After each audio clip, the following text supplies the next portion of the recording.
Resetting a student's private password. After you've logged into STEMSIMS, select the Classes tab from the top menu.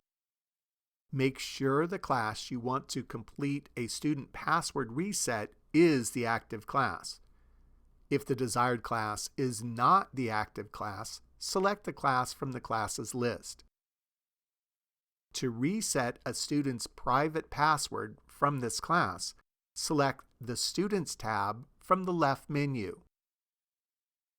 The student roster screen appears. Choose the blue Reset button in the right part of the screen for the student whose password you wish to reset. When the pop-up box appears, select the Reset button. Choose the Close button to exit the pop-up box.